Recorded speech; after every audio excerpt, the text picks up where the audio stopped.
اعوذ باللہ من الشیطان الرجیم بسم اللہ الرحمن الرحیم۔ سامعین کرام، آج آپ کی خدمت میں ایک بہت ہی اسپیشل پروگرام پیش کر رہے ہیں۔ جیسا کہ آپ جانتے ہیں، ندائے اسلام پروگرام آپ کی خدمت میں مسلم احمدیہ جماعت ہیوسٹن کی جانب سے پچھلے تقریباً 16 سال سے پیش کیا جا رہا ہے، اور اس دوران ہم نے بہت ساری جو جماعت احمدیہ سے تعلق رکھنے والی شخصیتیں ہیں، عالم ہیں، ان کی ہم ریکارڈنگ آپ کو سنواتے رہے ہیں، ان کے خیالات آپ کی خدمت میں پیش کرتے رہے ہیں۔ آج کا دن بھی جو ہے وہ نہایت ہی اہم ہے، اور بہت ہمیں خوشی ہے کہ ہمارے ساتھ جماعت احمدیہ کہ ایک بہت ہی بڑے عالم کہہ سکتے ہیں، اگرچہ وہ ویسے انہوں نے علم ایسے حاصل نہیں کیا جیسے دوسرے مذہبی رہنما حاصل کرتے ہیں، لیکن اللہ تعالیٰ کے فضل سے مسیح موعود علیہ الصلوۃ والسلام کے ایک ادنا خادم کی حیثیت سے وہ قرآن کریم ان کو جانتے ہیں، اور انہوں نے ہائی کورٹ سپریم کورٹ کے وہ ایڈوکیٹ رہے ہیں، اور جماعت احمدیہ کے خلاف بہت سارے جو کیسز ہوتے رہے ہیں ان کی وہ جو ہے وہ پیروی کرتے رہے ہیں، اور آج ہم انہی سے جو ہے وہ بات چیت کریں گے۔ اور ہمارے ساتھ پینل میں بھی بہت ہی ہمارے مخلص دوست موجود ہیں۔ میرے دائیں ہاتھ میں سلام جمیل موجود ہیں، ڈاکٹر شیخ اعجاز احمد موجود ہیں، اور نثار خان صاحب موجود ہیں۔ تو یہ سب ہم انشاءاللہ تعالی مجیب صاحب سے یہ کچھ سوالات کریں گے، اور امید ہے کہ آپ لوگوں کو بھی یہ پچھلی جو ہسٹری ہے 30 سال 40 سالوں کی، کہ جماعت احمدیہ کے ساتھ پاکستان میں کس طریقے سے جو ہے وہ ان کو ڈیل کیا گیا ہے، خاص طور پہ جو مذہبی جو جماعت کے جو ایتھوز ہیں، جماعت احمدیہ کے جو عقیدہ ہے، اس کو کس طریقے سے ضرر پہنچانے کی کوشش کی گئی ہے۔ تو السلام علیکم ورحمۃ اللہ۔ مجیب صاحب، بڑی خوشی ہوئی آپ نے ہمیں ٹائم دیا۔ مجھے پتہ ہے کہ آپ نے اور بھی بہت ساری یہاں پہ مصروفیات تھیں، اور اب آپ کی طبیعت بھی کچھ اچھی نہیں ہے، لیکن آپ کا بہت شکریہ۔ ہمیں آپ سے جو ہے وہ کچھ معلومات جو ہمارے ناظرین سامعین کے لیے ہمیں بتائیے، کہ تھوڑا سا اپنے متعلق بتائیے کہ آپ کا تعلق کیسے جماعت احمدیہ سے ہے، کس طریقے سے ہے، کب سے ہے۔ جہاں تک میری ذات کا تعلق ہے، میں پیدائشی طور پر احمدی ہوں۔ میرے والد ہمارے خاندان میں پہلے احمدی ہوئے تھے۔ میرے دادا بنگال سے تعلق ہے ہمارا۔ میرے دادا بڑے عالم تھے، اور بنگال جیسے علاقے میں وہ مثنوی مولانا روم کا درس دیا کرتے تھے، اور میرے دادا اور میرے والد ایسے خوش الحان قاری تھے کہ جب میں پہلی دفعہ بنگال گیا تو مجھ سے لوگوں نے کہا کہ تمہارے دادا جب قرآن پڑھتے تھے تو یوں لگتا تھا کہ قرآن شریف آسمان سے اب نازل ہو رہا ہے، اور ہمارے والد جب قرآن شریف پڑھتے تھے تو راہ چلتے رک جاتے تھے، اتنا اچھا قرآن شریف پڑھتے تھے۔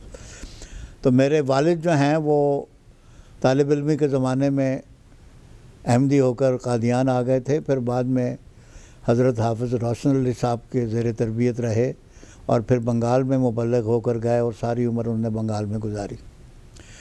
ہمیں انہوں نے 1935 میں لا کے آباد کر دیا تھا، ہم یہاں اور ہماری والدہ کو۔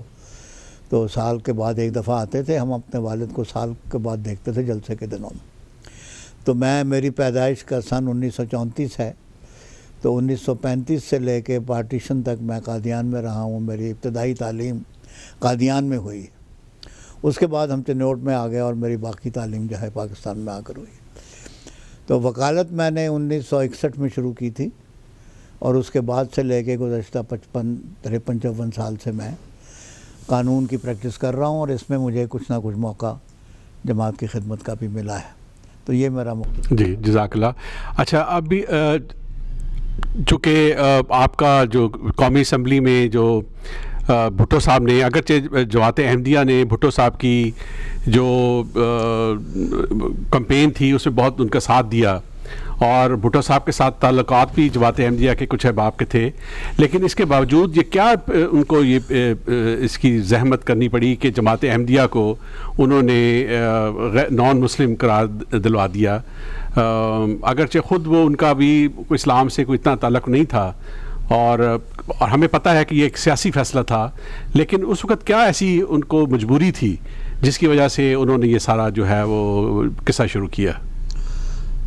دیکھیں جی، اصل میں تو مجبوری آدمی جس بات کو بنا لے مجبوری بن جاتی ہے، اور اگر آدمی مجبوری نہ بنانا چاہے تو کوئی مجبوری نہیں بنتی۔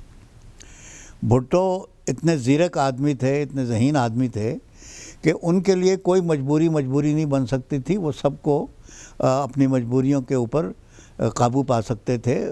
یہ جو علماء تھے، یہ مولوی حضرات تھے، ان سے بحث مباحثے میں یا اپنی سیاست میں ان پہ غالب نہیں آ سکتے تھے۔ تو بھٹو صاحب تو مجبوری کہہ کر میں ان کو بری الذمہ قرار نہیں دے سکتا۔ وہ پوری طرح ذمہ دار ہیں، اور اس ذمہ داری میں ان کے سیاسی مصلحتیں، ان کی اپنی ایمبیشنز، اپنی خواہشات، پتہ نہیں وہ اسلامی دنیا کا ہیرو بننا چاہتے تھے، پتہ نہیں وہ تیسری دنیا کا ہیرو بننا چاہتے تھے، پتہ نہیں کیا کیا مجبوریاں ان کو جب بتاتے ہوں گے وہ۔ میں آپ کو ایک بات بتاؤں، جب 71 میں اور 70 کے واقعات کے بعد بنگلہ دیش الگ ہو گیا، ہماری فوج کو ہمارے رہنماؤں نے، جنہوں نے اقتدار پر قبضہ کر رکھا تھا، ایک شکست سے دوچار کر دیا۔ میں پاکستانی ہوں، آج بھی پاکستانی ہوں، اور میرا رواں پاکستانی ہے۔ میں یہاں آیا ہوا ہوں، میں پاکستان واپس جاؤں گا۔ تو ہمیں پاکستان سے محبت ہے، پاکستان کے لیے ہم نے قربانیاں دی ہوئی ہیں۔ تو ہمارے جو ارباب اقتدار تھے، ان کی غلطیوں سے ملک ٹوٹ گیا، بنگلہ دیش بن گیا۔ اس وقت جب بنگلہ دیش کو ابھی اپنی یونائٹڈ نیشن کی ممبرشپ کے لالے پڑے ہوئے تھے، اور پاکستان جو ہے اپنے آپ کو سنبھالنے کی کوشش کر رہا تھا۔ بھٹو صاحب یہاں پر مارشل لا ایڈمنسٹریٹر بن گئے، پھر بعد میں پرائم منسٹر بنے۔ وہ سارا میں کانسٹیٹیوشنل ہسٹری میں نہیں جانا چاہتا، وہ میرا مضمون ہے، وہ خاص میرا مضمون ہے۔ لیکن ایک بات آپ کو بتانا چاہتا ہوں کہ اس زمانے میں سعودی عرب نے مجیب الرحمان پر دباؤ ڈالا۔ کیا دباؤ ڈالا وہ بعد میں بتاتا ہوں۔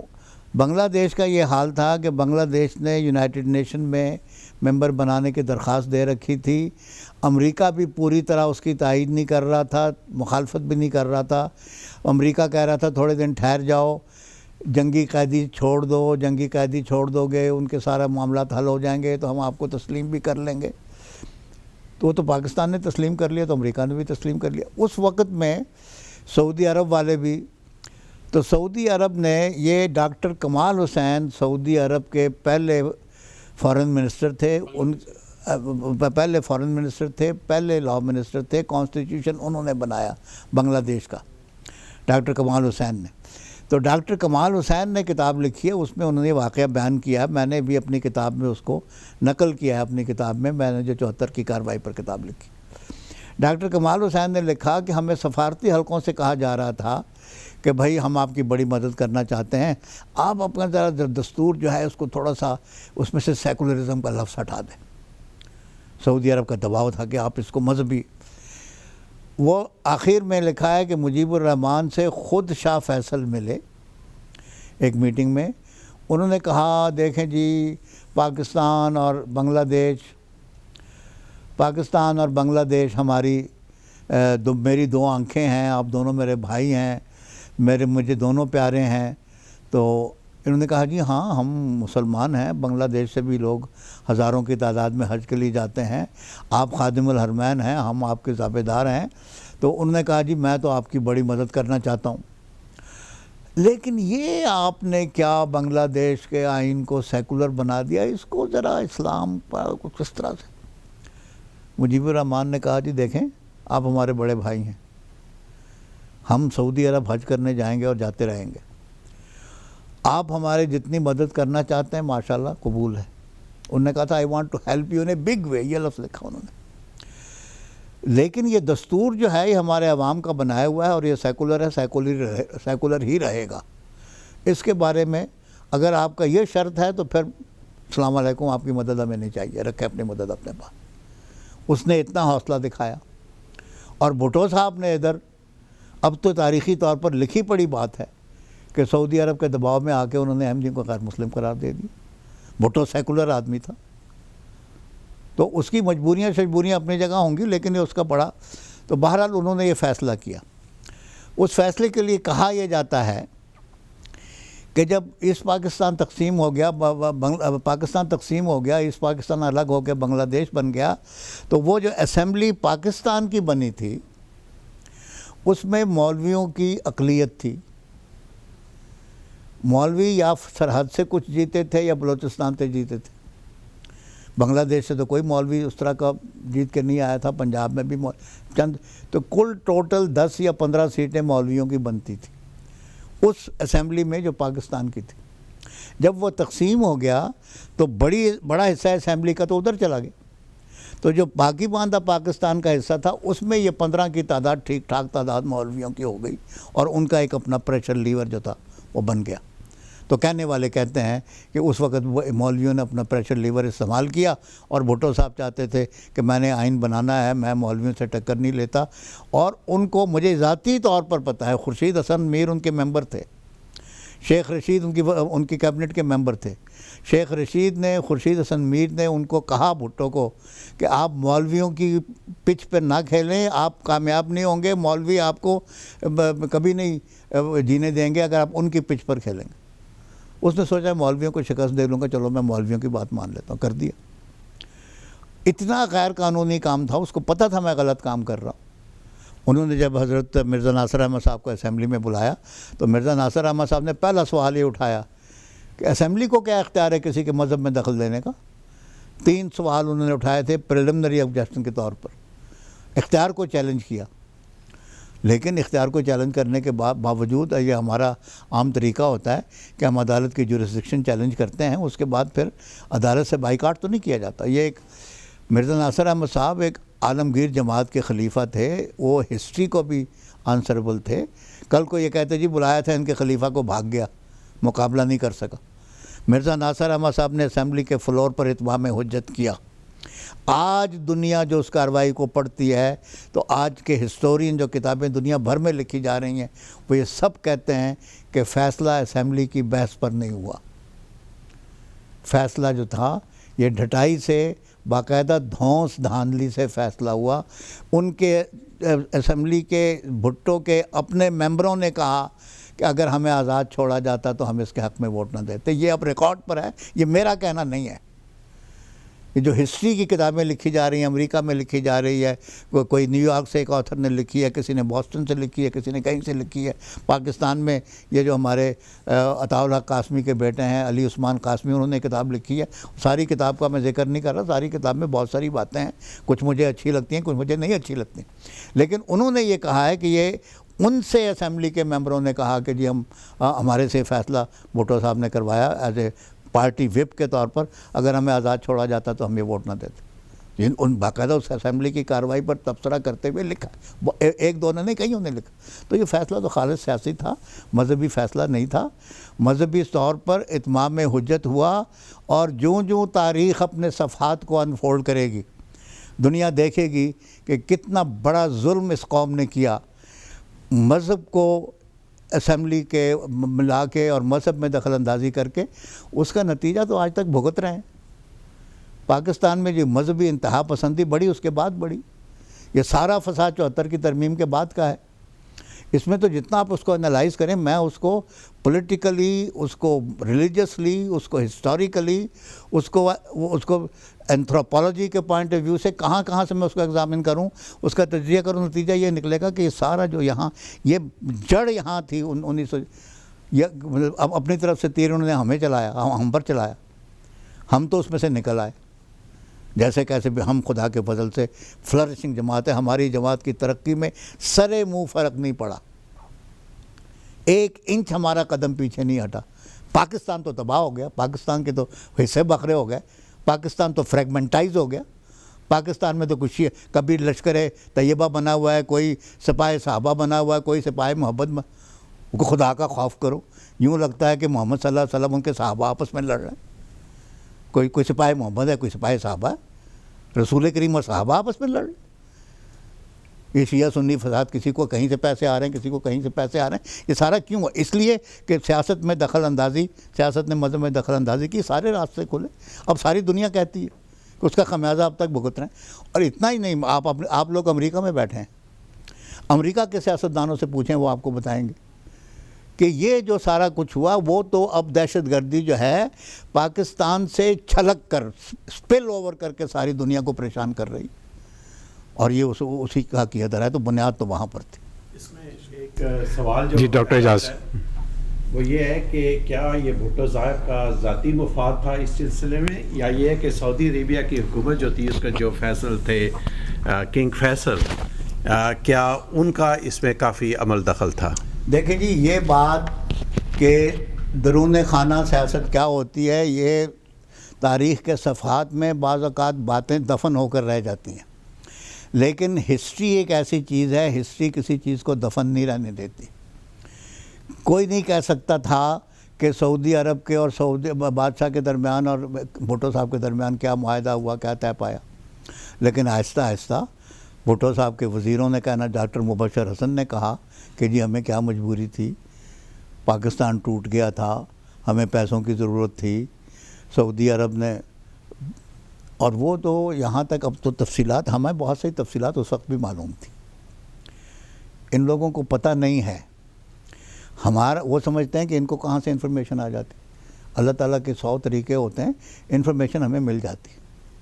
وہ جو ڈیلیگیٹس آئے ہوئے تھے ساری امت مسلمہ کے، وہ جو اسلامک سمٹ ہوئی تھی، اس میں بعض ملکوں کے ڈیلیگیشنز میں ہمارے احمدی شامل تھے، انڈونیشیا کے ڈیلیگیشن میں احمدی شامل تھے، بعض ایسے وہاں پر بعض اندرون خانہ باتیں جو ہوئیں، وہاں پر جو ان کو پکڑایا گیا لٹریچر، وہ ہمارے لوگوں کو بھی پکڑایا، انڈونیشیا کے ڈیلیگیشن کو پکڑا رہے ہیں، پکڑا دیا، تو ہمارے لوگوں نے بھیج دیا جماعت کو، دیکھو جی یہ ہو رہا ہے، تو ہمیں تو اندرون خانہ پتہ تھا کہ کیا ہو رہا ہے، لیکن اب جو ہسٹورین ہیں بات ریکارڈ پر لا رہے ہیں کہ سعودی عربیہ کی ایکٹیو انٹرفیئرنس تھی۔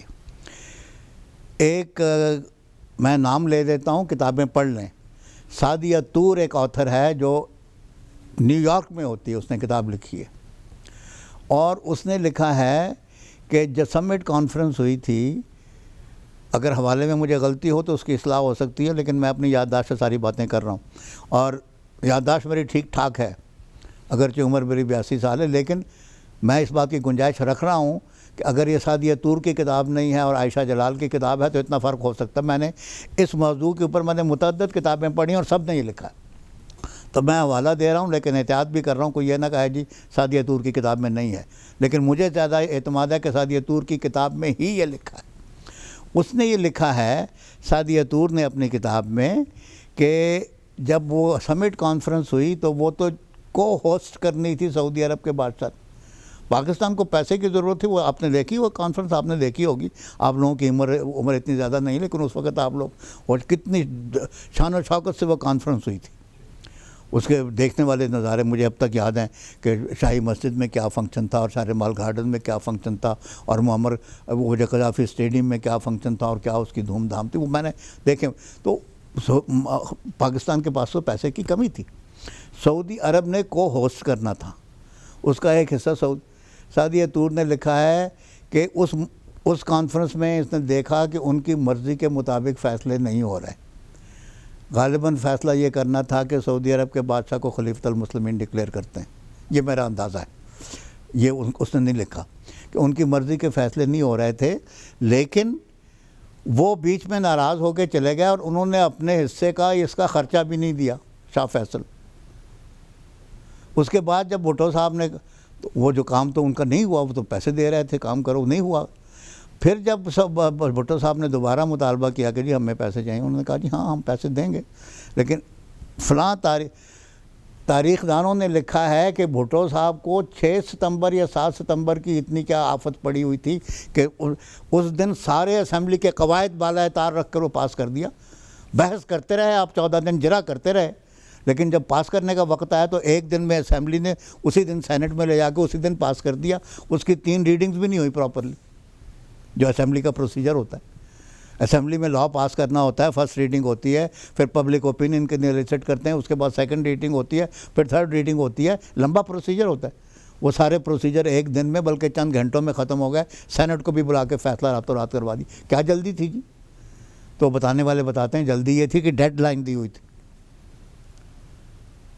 کہ وہ کرو گے تو پھر اس کے بعد پھر بارے نیارے ہو گئے پیسے. تو یہ مطلب مختلف باتیں ہیں, یہ تاریخ اپنے آپ کو انفولڈ کرے. اس پہ ایک بات میں نے کہیں پڑھی ہے, آپ اس کو اگر درست ہے تو بتائیں, کہ کئی لوگ جو تھے اس میں اس وقت ان کا یہ خیال تھا کہ جماعت احمدیہ کے احباب کو نان مسلم قرار نہیں دینا چاہیے, تو بھٹو صاحب نے ان کو بلایا اور انہوں نے کہا کہ I will throw you in front of the dogs. یہ بات مجھے یہ بات میں نے اس طرح سے نہیں پڑھی کہ وہ دیکھیں نا, یہ تو ان کے بھٹو صاحب نے اپنی پارٹی کو کیسے کنٹرول کیا. بھٹو صاحب کا سٹائل یہ تھا, اگر کہا ہوگا تو کہا ہوگا, میرے علم میں نہیں ہے بھٹو صاحب. لیکن یہ پارٹی والے کہتے تھے جی ہم پر دباؤ تھا اور ہم سے ہی کروایا گیا, ہمیں آزاد نہیں چھوڑا گیا. تو سب کہتے ہیں ہمیں آزاد چھوڑتے تو ہم دو ممبرز کے میں نے نام بتائے جنہوں نے مجھ سے بات کی, خورشید حسن میر نے, کہ ہم نے ان سے کہا تھا کہ آپ یہ مولویوں کی پچ پہ نہ جائیں. بعد میں تو ہر طرح کی باتیں ہوتی ہیں. جی بھٹو صاحب کے زمانے میں تو جیسا کہ آپ نے بیان کیا کہ سعودی عرب کا پریشر تھا اور اس کی وجہ سے یہ ہوتا رہا. اس کے بعد ضیاء الحق کا زمانہ آیا تو اس کے پیچھے بھی یہی سعودی عرب کی فورس ہی کار فرما تھی.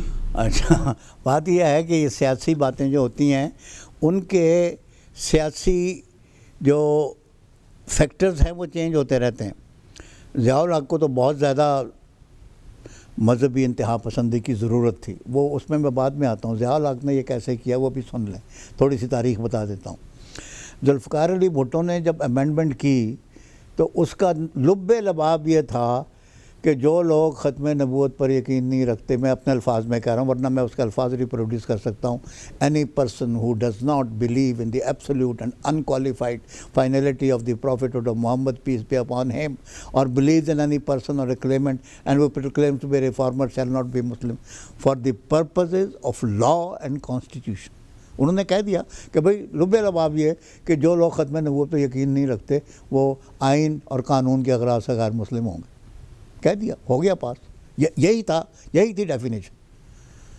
ضیاء الحق نے بعد میں اس ڈیفینیشن کو, کیونکہ اس ڈیفینیشن کے اوپر تو بڑے سوال اٹھے کہ جی یہ تو پھر اس کا مطلب اس کی روح سے تو جو ختم نبوت کا قائل ہے کہتا کوئی نبی نہیں آنا تو سکھ بھی مسلمان ہے, اور پھر تم جو کہتے ہو کسی کو کوئی مجدد بھی نہیں آنا تو پھر تم عیسیٰ نے بھی نہیں آنا.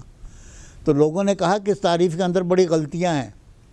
تو ضیاء الحق نے بعد میں اپنی طرف سے اس کو ٹھیک کرنے کی کوشش, لیکن میں آپ کو ہسٹوریکل فیکٹ اس ترتیب میں بتاتا ہوں کہ جب یہ ہو گیا تو احمدیوں نے کہا کہ بھائی تم نے ہمیں غیر مسلم قرار دے دیا, ہمارا نام تم نے غیر مسلم رکھ دیا, ہمارا خدا ہمیں مسلمان تسلیم کرے آسمان میں تو ہم مطمئن ہیں, ہم اس کی عبادت کرتے رہیں گے رسول پر. ہمارے سینوں میں سے کوئی محمد صلی اللہ علیہ وسلم کا نام نہیں قرید کر نکال سکتا. احمدی نمازیں پڑھتے رہے, احمدی روزے رکھتے رہے, احمدی جیسے تھے ویسے رہے. قانون نے کہا مسلمان نہیں ہو, ٹھیک ہے جی, پھر ہم پرائم منسٹر نہیں بن سکتے, الیکشن نہیں لڑ سکتے, یہ نہیں ہو, ٹھیک ہے بھائی ہمارے سیاسی حقوق ختم ہو گئے تو ٹھیک ہے, ہم اللہ کے ساتھ راضی, اللہ ہمارے ساتھ راضی رہے, ہم اس پہ خوش. جماعت چپ کر گئی. لیکن ملا کو تو چین نہیں آیا. ملا نے کہا ہم نے اتنا 100 سال زور لگایا, وہ کہتا تھا نا 90 سالہ مسئلہ میں نے حل کر دیا. انہوں نے کہا جی 90 سال تک ہم زور لگاتے رہے اور ان کو غیر مسلم کہہ دیا, پھر مسلمان کے مسلمان. انہوں نے کہا جی نہیں, انہوں نے عدالتوں میں دعوے کیا جی یہ نمازیں نہ پڑھیں, یہ رکوع نہ کریں, یہ سجود نہ کریں, یہ قیام نہ کریں, یہ درود نہ پڑھیں, یہ میناریں نہ بنائیں, یہ مسجدیں نہ بنائیں, یہ گنبد نہ بنائیں, محراب نہ بنائیں, ممبر نہ بنائیں. دعوے کر دیے, 1 2 نہیں 32 دعوے پنجاب کے صوبے میں ہو گئے. تو ہم تو نہیں گئے تھے عدالت, ملا گیا تھا. اور وہ اسمبلی میں ہم تو نہیں گئے تھے, ملا گیا تھا. ملا کیوں گیا تھا اس کو ذرا تجزیہ کریں نا. اسمبلی میں اگر ملا نے ہمیں غیر مسلم قرار دینے کی کوشش کی تو اس کا مطلب یہ تھا کہ ہم ان کو دلیل سے نہیں ہرا سکتے, تم ان کو طاقت سے ان کا منہ بند کرو. یہی تھا نا مطلب. ورنہ کہتے جی کھلی چھٹی تو ہم لوگوں کو سمجھا لیں گے, یہ غیر مسلم 100 سال سے سمجھا رہے تھے یہ غیر مسلم ہے. خیر وہ ہو گیا. تو اب ہم تو مسلمان کے مسلمان رہے. میں نے کہا 1 انچ ہماری ترقی میں فرق نہیں پڑا. لیکن انہوں نے دعوے کیے. ان دعووں میں پھر لمبی کہانی ہے, بڑی دلچسپ کہانی. میں یہ بتاؤں کہ عدالت نے یہ فیصلہ کر دیا, لاہور ہائی کورٹ نے 2 جج بیٹھے تھے, جسٹس سمدانی اور جسٹس آفتاب حسین. انہوں نے کہا کہ احمدی غیر مسلم ہیں, ہم ان کو مسلمان نہیں مانتے. کہا آئین کی روح سے مسلمان ہیں, مسلمان نہیں ہیں, غیر مسلم ہیں. لیکن یہ ایک خاص قسم کے غیر مسلم ہیں جو قرآن پر بھی اعتبار رکھتے ہیں، سنت پر بھی اعتبار رکھتے ہیں، حدیث پر بھی عمل کرتے ہیں، اور عبادات بھی اسلام کے مطابق کرتے ہیں، اور 100 سال سے کر رہے ہیں۔ تو ہم تو ان کو نہیں روک سکتے، قانون تو نہیں روک سکتا۔ باقی لمبی بحث میں نے آپ کو بتایا تھا، میں یہاں پر آپ کا پروگرام ریڈیو کا اتنا مفصل نہیں ہوتا، میں تفصیلات میں نہیں رہتا۔ انہوں نے کہا جی احمدی نمازیں بھی پڑھ سکتے ہیں، مسجدیں بھی بنا سکتے ہیں، مینار بھی بنا سکتے ہیں، شعائر اسلامی پر پابندی نہیں ہم لگا سکتے، وہ عمل کر سکتے ہیں۔ تو فیصلہ جو تھا اس نے معاملہ ختم کر، یہ 78 کی بات ہے۔ اس کے بعد مولوی نے اس کی اپیل بھی نہیں کی، اتنا مفصل مدلل فیصلہ تھا۔ تو پھر مولوی چپ کر کے بیٹھ گیا۔ تو 74 سے لے کے 84 تک ہم نے اطمینان کا سانس لیا کہ ٹھیک ہے ہم غیر مسلم ہیں پر ہم اپنے اللہ سے راضی ہیں۔ 84 میں جب ضیاء الحق آیا تو اس کو تو مارشل لا تھا، وقت گزر رہا تھا، مارشل لا اس کا 77 میں لگا تھا، 84 آ گیا، لوگوں نے کہا جی الیکشن، اس کو تو ایک چاہیے تھی سپورٹ، پھر پہلے کہا جی الیکشن کراؤں گا، پھر کہا جی مثبت نتائج پیدا کروں گا، پھر اس نے کہا کہ جی ساری باتیں، اس کو تو ایک چاہیے تھی سپورٹ، اس نے ملا کی سپورٹ لی۔ اس نے کہا کہ not withstanding anything in any other law or for judgment of the court، یہ آرڈیننس 20 جو ہے، احمدیز اپنے آپ کو مسلمان نہیں کہیں گے، وہ اذان نہیں دیں گے، مسجد کو مسجد نہیں کہیں گے، وہ اپنی تبلیغ نہیں کریں گے، وہ آرڈیننس 20 جس نے ہماری روز مرہ کی ساری جو ایکٹیویٹیز تھیں ان کو ہمیں مجرمانہ فعل بنا دیا۔ تو ضیاء الحق نے تو آ کے وہ کیا جو آئین کی ترمیم نے نہیں کیا تھا۔ آئین کی ترمیم نے مجھے غیر مسلم کہا تھا، اسلام پر عمل کرنے سے نہیں روکا تھا۔ ہائی کورٹ نے اس ترمیم کے مطابق مجھے غیر مسلم قرار دیا، اسلام پر عمل کرنے سے نہیں روکا۔ ضیاء الحق نے وہ کر دیا جو نہ آئین نے کیا نہ ہائی کورٹ نے کیا، آگے مارشل ایڈمنسٹریٹر نے کر دیا، اور اس کے بعد سے ہزاروں کی تعداد میں احمدی پر مقدمے بنے۔ تو نے اپنی کارڈ پر بسم اللہ کیوں لکھ دیا، تو نے روزہ کیوں رکھ لیا، تو نے افطار کی پارٹی کیوں کر دی، تو نے سلام علیکم کیوں کیا۔ میں تو پاکستان کے طول و عرض میں بھاگتا پھرا شروع میں اکیلا، بعد میں بہت بڑی تعداد میں ہزاروں کی تعداد میں مقدمات ہوئے، تو وہ تو اس کے نتیجے میں ہوا 74۔ لیکن وہ میں بتا رہا تھا آپ کو کہ اس کی وجہ سے سارا معاشرہ بٹ کر رہ گیا، اور ضیاء الحق نے تو آ کے پھر باقاعدہ وہی پھر یہ تو اب دنیا میں لکھی پڑھی باتیں ہیں، کوئی ہمارے کہنے کی بات نہیں ہے، سب لوگوں سے پوچھے جا کے، لکھی پڑھی باتیں ہیں کہ جو جہادی تنظیمیں بنی اس میں سعودی عرب کا کیا رول تھا، ضیاء الحق کا کیا رول تھا، اور ضیاء الحق کے بھاگوں تو چھکا ٹوٹا، وہ افغانستان پر حملہ ہو گیا روس کا، اور روس کے حملے پہ انہوں نے کہا جی ہم مجاہدین اسلام کے یہ کمیونسٹ دنیا ہمارے دروازے پر آ کے کیسے بیٹھ جائے۔ امریکہ نے کہا واہ واہ واہ واہ، بسم اللہ بسم اللہ بسم اللہ، جہاد کرو، یہ خدا یہ جو ہے لام مذہب لوگ، خدا کا انکار کرنے والے، یہ سوویت یونین آ کے تمہارے دروازے پہ بیٹھ جائیں گے، کرو کرو جہاد کرو۔ جہاد پر امریکہ نے بھی دبا کے پیسہ لگایا، سعودی عرب نے بھی لگایا، فساد تو اب ساری دنیا میں پھیل گیا، یہ کون سا جہاد؟ تو لیکن ضیاء الحق کو تو اس وقت سپورٹ چاہیے تھی، وہ امریکہ کی سپورٹ الگ مل گئی اس کو، تو اس طرح سے کام آگے۔ تو سیاسی طاقتیں جو ہیں وہ سیاسی طریقے سے کام کرتی ہیں۔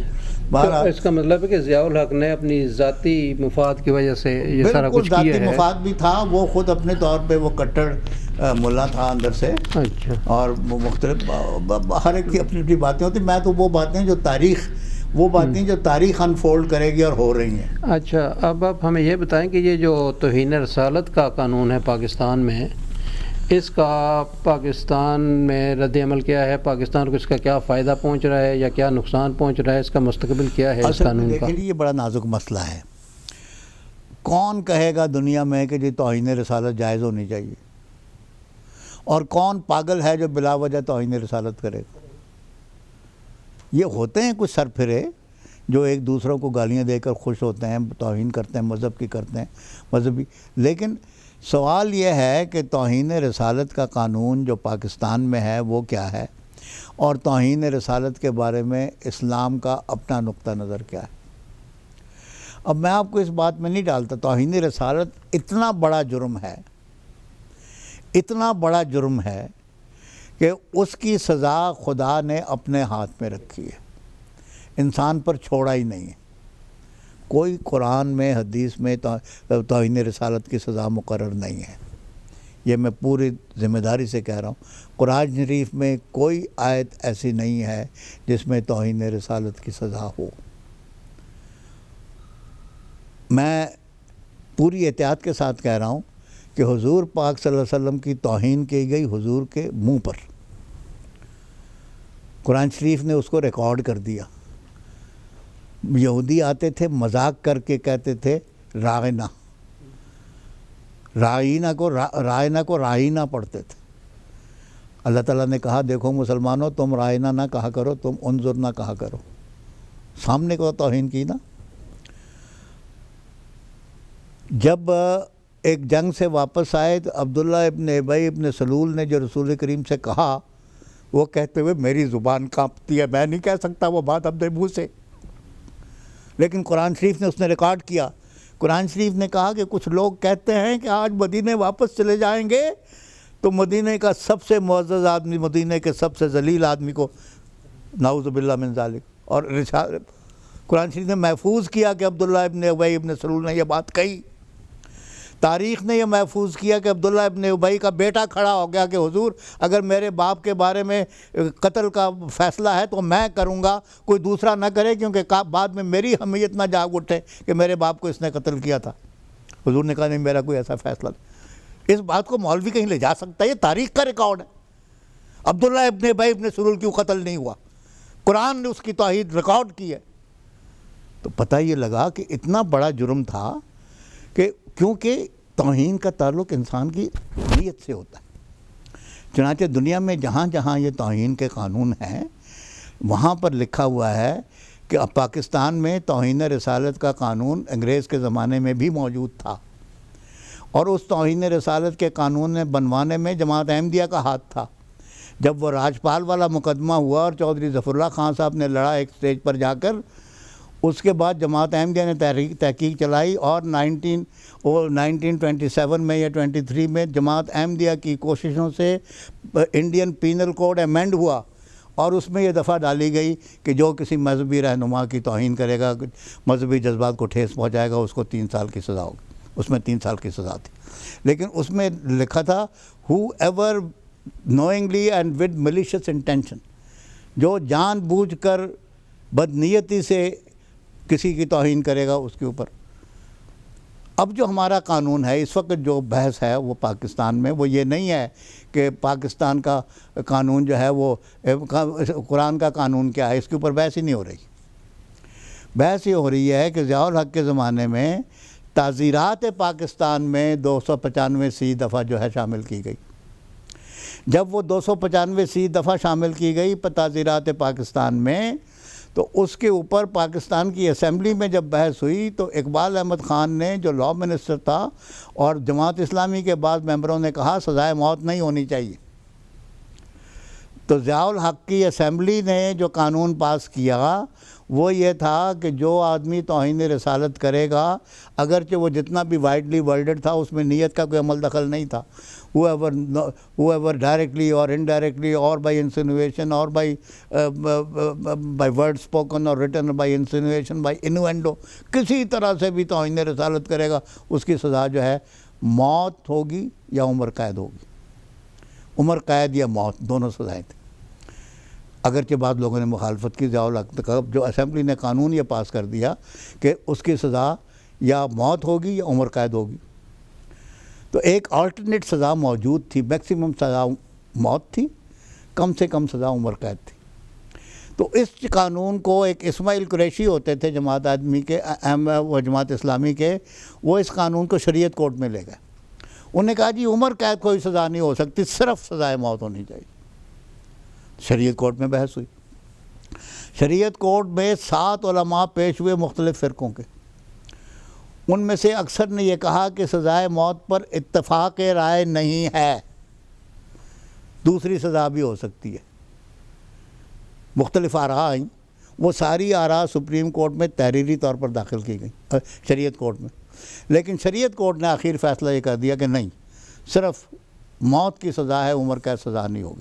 تو اب پاکستان میں سزائے موت ہے، توہین رسالت کی سزا موت ہے، لیکن وہ سزا جو ہے قرآن کی اور حدیث کی نہیں ہے۔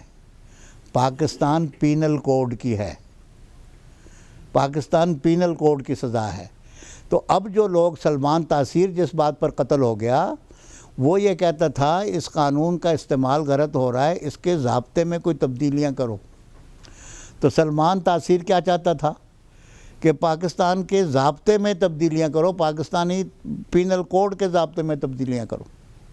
پینل کوڈ میں ضابطے کا ذکر تھا اور اس کے اوپر جناب اس کو قتل کر دیا۔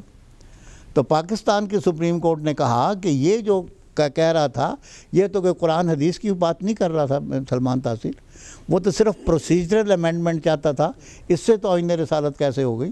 تو سلمان قادری کو اختیار نہیں تھا کہ توہین رسالت پہ اس کو قتل کر دیتا۔ لیکن سپریم کورٹ کے فیصلے میں ایسی کوئی بات نہیں ہے کہ اگر واقعی توہین رسالت ہوتی اور ممتاز قادری کرتا تو اس کو سزائے موت دی جاتی یا نہ دی جاتی، ایسی کوئی بات نہیں۔ لیکن انہوں نے کہا یہ کہتا میں نے توہین رسالت کی وجہ سے مارا ہے، توہین رسالت تو ہوئی نہیں، یہ تو پاکستان کے پینل کوڈ کی بات کر رہا تھا، یہ تو قرآن حدیث کی بات ہی نہیں کر رہا تھا، تو اس لیے سزائے موت اس کو صحیح ہوئی۔ تو سپریم کورٹ نے اس کی سزائے موت بحال رکھی اور وہ کچھ دن پہلے پھانسی لگ گیا۔ سر یہ جو میں نے دیکھا ہے کہ جس بات سے یہ نکالتے ہیں کہ اس کی سزا قتل ہے، بلاسفیمی کی، یہ موت ہے، وہ قرآن کریم کی آیت ہے جس میں یہ ہے کہ جو خدا اور اس کے رسول سے لڑائی کرے اس کو قتل کرو۔ تو یہ کہتے ہیں کہ جو بلاسفیمی کرتا ہے وہ خدا اور اس کے رسول سے لڑتا ہے، اس لیے اس کی سزا قتل ہے۔ اچھا، یہ جو ہے نا وہ حارب اللہ و رسول والی بات ہے۔ قرآن شریف میں انہوں نے جب شریعت کورٹ نے فیصلہ کیا انہوں نے بھی 37 آیات لکھی جن کے لیے ان کے نزدیک ظاہر ہوتا ہے کہ سزا موت ہے۔ ان میں سے کسی میں بھی سزائے موت کا ذکر نہیں ہے۔ جہنم میں آگ میں جلے گا، جہنم میں جائے گا، عذاب علیم ہے، عذاب حریق ہے، وہ ساری آخرت کی سزائے اس میں مینشن۔ ایک آیت سورہ مائدہ کی ہے جس کو آیت محاربت کہتے ہیں کہ جنگ کا، وہ آیت محاربت کیا ہے ایک الگ مسئلہ ہے۔ لیکن اگر صرف کہو کہ خدا اور اس کے رسول جو جنگ کی، تو حارب اللہ و رسولہ کو جو لفظ ہے قرآن شریف میں متعدد جگہ استعمال ہوا۔ مثلاً قرآن شریف میں لکھا ہے جو لوگ سود لیتے ہیں اور اس کو نہیں چھوڑتے تو وہ خدا سے محاربت کرتے ہیں، ان کی بھی سزا موت ہے۔ خدا اور رسول سے محاربت کا لفظ سود لینے والوں کے خلاف استعمال ہوا ہے۔ اس کے اوپر تو کہتے ہیں جی سود کو منع کرو، پاکستان میں ٹھیک کہتے ہیں منع کرو سود کو، اس کی یہ تو نہیں کہتے کہ اس کی سزا موت ہے، کیونکہ سارے سود لے رہے ہیں بینکوں سے، اس کی سزا تو موت نہیں بتاتے۔ اور وہ جو آیت محاربت ہے جس میں سزا ہے، اس میں تو جن لوگوں کا ذکر ہے انہوں نے تو لوگوں کو قتل کیا تھا۔ وہ اس آیت کی شان نزول میں جو جن لوگوں کا ذکر ہے، ایک تو مرجفون فی المدینہ کا ذکر ہے جو مدینہ میں فساد پھیلاتے تھے، اور وہاں پر ان کی سزا کیا ہے کہ ان کو دیس نکالا دے دو یا ان کو قتل کر دو۔ وہ ساری آیتیں، اس آیت کا اطلاق توہین رسالت پر نہیں ہے، وہ محاربت ہے، باقاعدہ آرمڈ محاربت ہے۔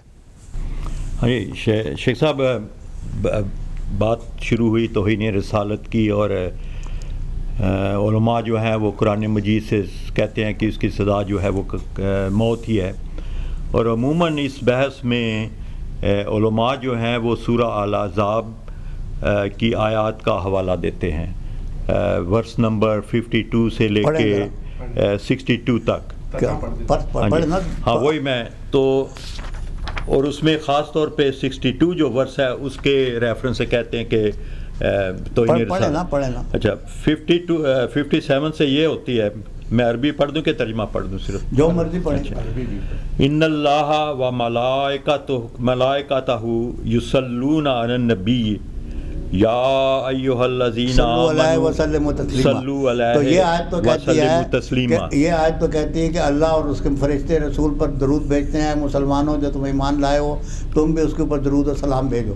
یہ تو یہاں ہو جی بالکل، یہاں تو کوئی ذکر یہاں سے شروع کرتے ہیں، توہین رسالت کا ذکر نہیں ہے، وہ تمہید بناتے ہیں۔ آگے چلے نا، ایسا چلتے ہیں۔ ان الذین یؤذون اللہ ورسولہ لعنهم اللہ فی الدنیا والآخرہ۔ یہاں پر لکھا ہے الا الذین یؤذون اللہ ورسولہ، جو اللہ اور اس کے رسول کو اذیت پہنچاتے ہیں، ان کے بارے میں کیا کہا؟ ان کو قتل کرو۔ لعن اللہ، اوپر اللہ کی لعنت ہے۔ اللہ کی لعنت کا مطلب قتل ہے۔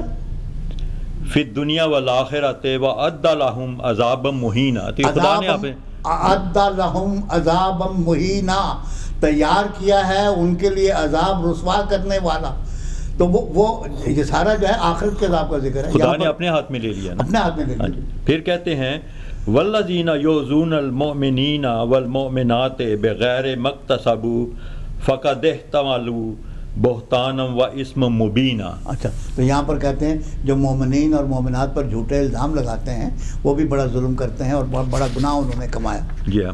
تو یہاں پر موت کا ذکر کہاں ہے؟ اچھا، ایک اس آیت کے بعد میں آیت نمبر 61 پڑھتا ہوں. ہاں. اس میں لکھا ہے کہ لائن لم ينتهي المنافقون والذین فی قلوبہم مرض والمرفجون والمرجفون فی المدینۃ لا نغزینک بہم ثم لا یجاورونک فیہا الا قلیلا. ہاں، یہ جو آیت میں نے آپ کو کہا تھا المرجفون فی المدینہ کا ذکر ہے. یہ آیت جو ہے عام طور پہ یہ نہیں استعمال کرتے، آیت سورہ مائدہ کی استعمال کرتے ہیں، وہ اور آیت ہے. لیکن آپ کو کسی مولوی نے یہ آیت سنائی ہے، میں اس کا یہ تو آیت میں نے باقی بتا دی نا. اس آیت میں لکھا ہے الذین یؤذون المؤمنین والمؤمنات والمرجفون فی المدینہ. وہ لوگ جو مدینہ میں فساد پھیلاتے ہیں.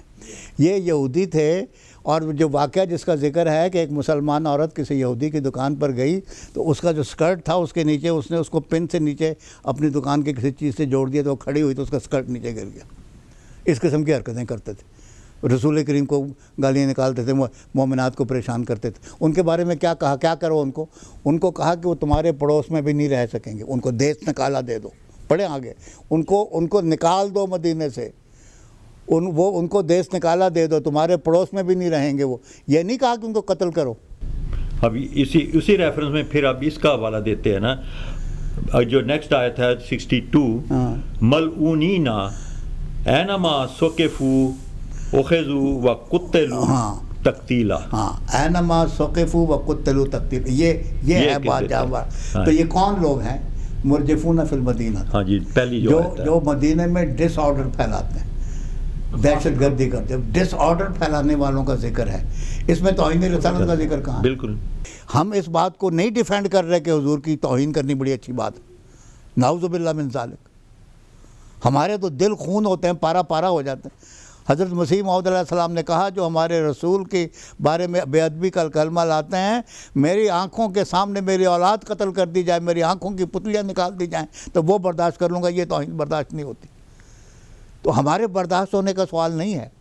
سوال یہ ہے کہ اللہ تعالیٰ نے دنیا میں جہاں ایک نظام بنایا ہے وہاں پر اللہ تعالیٰ نے میں یہ کہتا ہوں قرآن شریف میں سزا موجود نہیں ہے.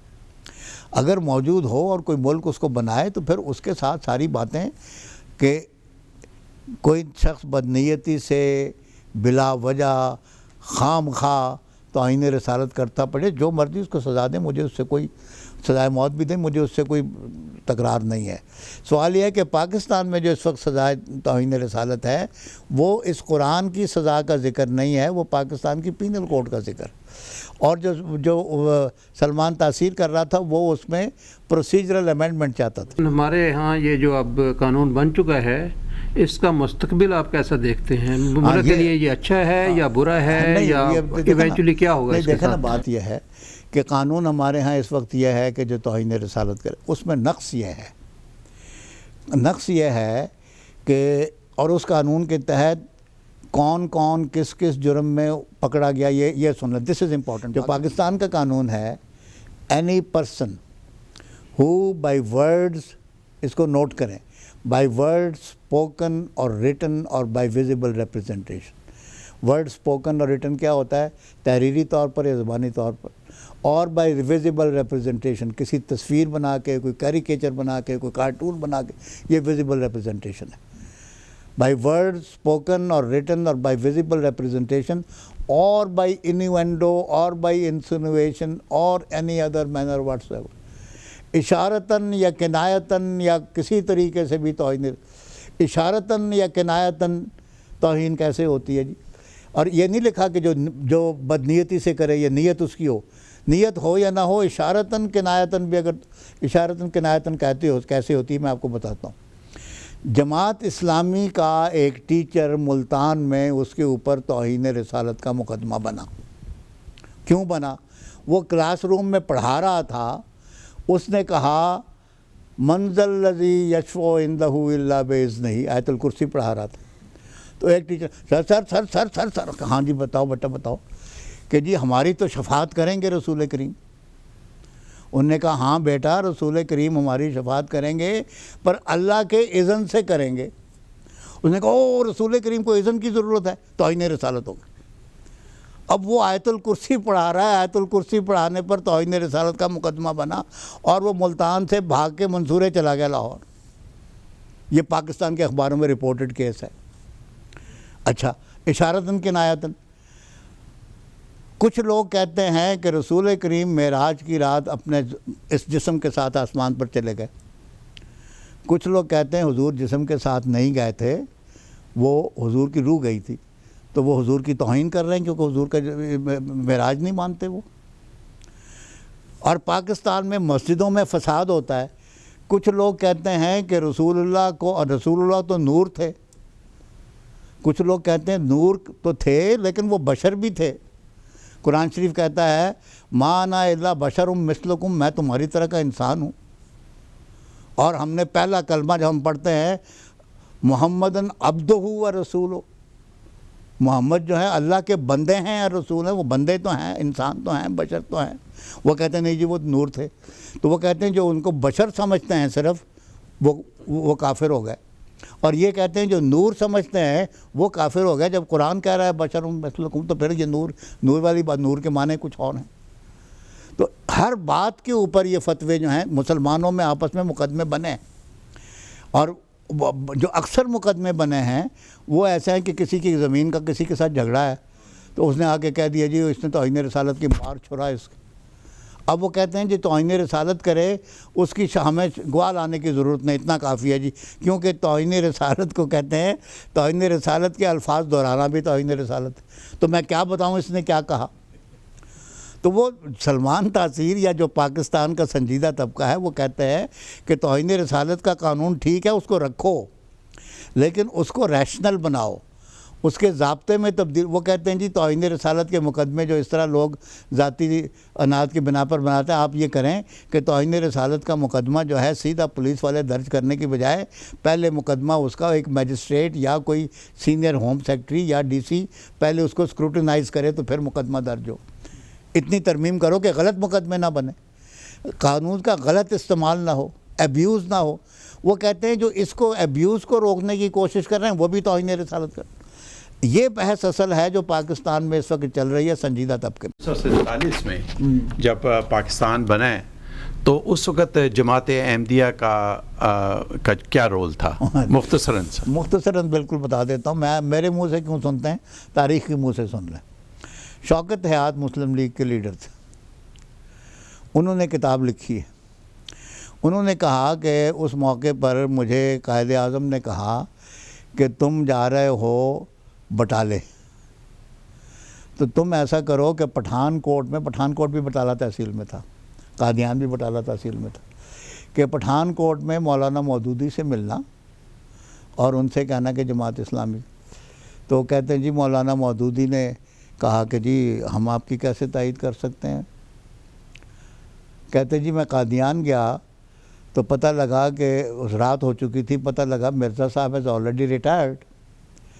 تو میں نے پیغام بھیجا کہ قائد اعظم نے بھیجا ہے، تو مرزا صاحب اٹھ کے آ گئے اپنے دفتر میں، اور میں نے پیغام دیا تو مرزا صاحب نے کہا کہ جماعت احمدیہ ہر سٹیج پر آپ کی مدد کرے گی، اور انہوں نے پورے تعاون کا یقین دلایا۔ اور انہوں نے اپنی اس کتاب میں کمپیریزن کیا ہے مودودی صاحب کے ایٹیچیوڈ کا اور ہمارے جماعت کے ایٹیچیوڈ کا۔ یہ ہمارا پاکستان میں رول تھا، ہم نے تو ہر قدم پہ کوشش کی پاکستان کی۔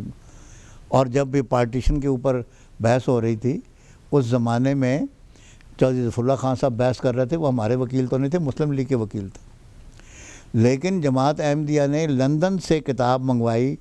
ایک آتھر تھا باؤنڈریز میں جو جب ہوتے ہیں ملکوں کی تقسیمیں ہوتی ہیں تو باؤنڈریز کے بارے میں جو لا ہے اس کے بارے میں ایک کتاب ایک آدمی کی تھی، اسپیٹ کی کتاب آن باؤنڈریز، وہ منگوا کے چودھری ظفر اللہ خان صاحب کو دی مدد کرنے کے لیے، کہ وکیل کو مدد کرنے کے لیے ریفرنس چاہیے ہوتے ہیں۔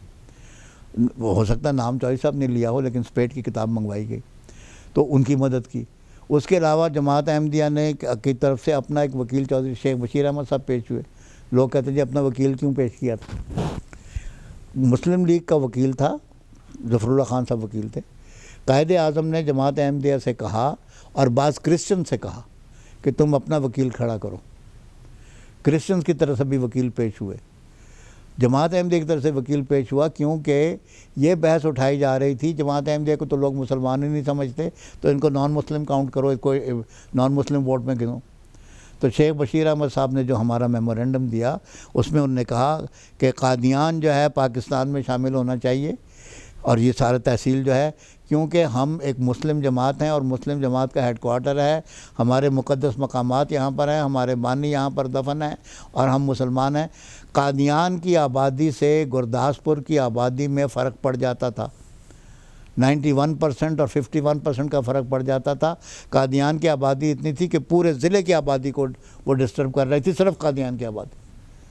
اور یہ جو سیتل واد تھا, وہ سیتل واد زور دے رہا تھا کہ یہاں کی آبادی کو اب ادھر نہ گنو, تو ہم نے تو اس وقت بھی ساتھ دیا. حالانکہ الزام یہ ہے کہ احمدیوں نے اس کو اپنا وکیل کھڑا کیا کہ ہم قادیان جو ہے وہ پاکستان کا حصہ نہ. غلط بات ہے. اب دیکھو نا, میں کہتا ہوں تاریخ کبھی جو ہے وہ ہمیشہ ختم نہیں ہوتی. تاریخ اپنے آپ کو, گورنمنٹ آف پنجاب نے, گورنمنٹ آف پاکستان نے partition of Punjab, documents of Pakistan, partition of Punjab 5 volumes میں شائع ہوئی ہے, میرے پاس ہے, بہت سے لوگوں کے پاس ہوگی, لائبریری میں جا کے دیکھیے پارٹیشن آف پنجاب کے ڈاکومنٹ. اس میں ہمارا میمورنڈم لگا ہوا ہے, اس میں جو میمورنڈم میں لکھ کے دیا گیا وہ لگا ہوا ہے, جو بحث انہوں نے کی وہ لگی ہوئی ہے. شیخ بشیر احمد پر جو سوالات کیے جسٹس تیجا سنگھ نے اور جسٹس اس نے دوسرے نے, وہ جوابات لگے ہوئے ہیں. تو یہ اب مولوی اسٹیج پہ چڑھ کے جو مرضی کہہ دے, اور یہ بات تو اب ایسی نہیں ہے کہ جس کے مجھے کوئی شک. چونکہ یہ اسی وقت کی بات ہے, یہ بھی اعتراض کیا جاتا ہے کہ جماعت احمدیہ جو ہے وہ انگریزوں کا پودا تھی, اس لیے ان کے خلاف جہاد نہیں کرنا چاہتے. لیکن ایک طرف پاکستان کی فوج میں بے تحاشا جنرل سے لے کر عام جی داخل ہوتا ہے اور وہ جنگ. انگریز کا پودا تو اب تاریخ کا منہ نہ ہی کھلوائیں. انگریز نے پودے کہاں کہاں لگے, اور جماعت احمدیہ انگریز کا پودا تھی یا کیا تھی؟ جماعت احمدیہ نے, حضرت مرزا صاحب نے یہ ضرور ہمیں کہا کہ انگریز کے خلاف بغاوت نہیں کرنی, تم انگریزی حکومت میں رہتے ہو, امن سے رہتے ہو, تمہارے مذہبی معاملات میں دخل نہیں دیتے, لہٰذا حکومت کے ساتھ تم نے بغاوت نہیں کرنی, یہی کہا نا. لیکن انگریزوں کا خدا مار کے رکھ دیا. انہوں نے کہا یہ عیسیٰ علیہ السلام تو فوت ہو گئے. اور یہ جو مرزا صاحب نے بات کہی اتنی چھوٹی نہیں تھی کہ انگریزوں کو محسوس نہ ہوتی. اس زمانے میں جو لارڈ پامرسٹون تھا, اس نے پارلیمنٹ میں کیا تقریر کی, اور جو لیفٹیننٹ گورنر پنجاب کا تھا مسٹر ایچسن یا کیا نام تھا اس دور کا, اس نے جو تقریریں کیں, انہوں نے وہ تقریریں میں نے اپنے ایک مضمون میں ریکارڈ کی ہوئی ہیں, وہ ساری مجھے حفظ تو نہیں رہ سکتی. انہوں نے کہا کہ ہندوستان میں ہر مسلمان جو عیسائی ہوتا ہے وہ انگریزی سلطنت کی طاقت کا باعث ہے, اور اس لیے ہمیں کوشش کرنی چاہیے کہ جتنے زیادہ سے زیادہ ہم عیسائی بنا سکیں وہ ہم بنا لیں دوسری طاقتوں کے بیچ میں آنے سے پہلے. اور نتیجہ اس کا یہ تھا, اور جی کہاں کہاں جائیں, کس کو بتائیں, کس دیوار پہ سر پھوڑیں. یہ اتنی سفید جھوٹ بولتے, یہ بھول جاتے ہیں کہ آگرے کی مسجد کا امام مسجد اماد الدین نام تھا, بڑا عالم تھا. آگرے کی مسجد کا خطیب, شاہی مسجد کا خطیب آگرے کی, وہ عیسائی ہو گیا اور بعد میں پادری اماد الدین کہلایا. مولانا اماد الدین پادری اماد الدین کہلائے. عبداللہ آتھم جس کو ہم کہتے ہیں, اس کا نام عبداللہ عاصم تھا, مولوی تھا, عالم تھا, عیسائی ہو گیا اور بشپ ہو گیا. اور وہ انگریز اس کا نام آتھم لکھتے تھے TH کے ساتھ, وہ بھی آسم ہی پڑھا جانا چاہیے جو ہم ٹرانسلیٹریشن کے اصول کے مطابق, لیکن اس کا نام عام طور پہ عبداللہ آتھم پڑھا جاتا تھا. تو یہ بڑے بڑے مولوی, ایک دو نہیں, یہ جو فیروز اللغات والا مولوی سراج الدین تھا وہ عیسائی ہو گیا سیالکوٹ میں. سیالکوٹ میں ان کا مشن تھا، لدھیانے میں مشن تھا، امرتسر میں مشن تھا، ان کے جگہ جگہ مشن تھے، اور مسلمان علماء دھڑا دھڑ، اور پھر وہ آ کے تقریریں کرتے تھے اور کہتے تھے ہم قرآن جانتے ہیں، ہم نے قرآن پڑھا ہے، ہم عیسائیت سے زیادہ مرعوب ہیں۔ مرزا صاحب نے ان کی صف لپیٹ دی۔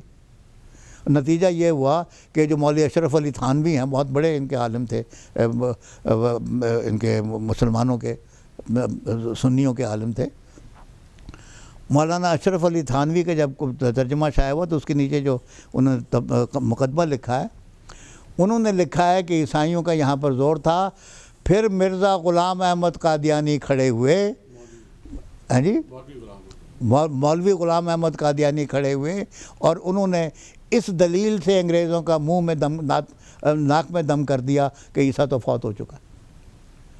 تو ہم انگریز کے پودے تھے جنہوں نے کہا کہ تمہارا خدا ہی مر گیا، ہم تو ان کے مذہب کی صف لپیٹ رہے تھے۔ پودا کون تھا؟ پودے بھی ہمیں پتہ ہیں، ساری دنیا کو پتہ ہے۔ یہ سعودی عرب کی یہ جو سعودی فیملی ہے کہاں سے آئی تھی؟ باقاعدہ انگریزوں نے وظیفہ مقرر کر کے وہ چھوٹا سا ایک اس کو لا کے یہاں پر بٹھایا تھا، شریف مکہ کو نکالا تھا، لکھا ہوا ایگریمنٹ موجود ہے، لکھا ہوا ایگریمنٹ تاریخ میں موجود ہے۔ حضرت خلیفۃ المسیح رابع نے بڑا اس کا ریکارڈ بتایا، وہ سارا ریکارڈ میں زبانی ریپروڈیوس۔ تو یہ تو ایسی فضول باتیں کرتے رہتے ہیں، ان پہ کان نہ دھرا کریں۔ بہت مہربانی، اللہ تعالیٰ آپ کو صحت دے اور لمبی عمر دے، اور پھر انشاءاللہ موقع ملے گا تو انشاءاللہ۔ اللہ تعالیٰ آپ نے مجھے موقع دیا۔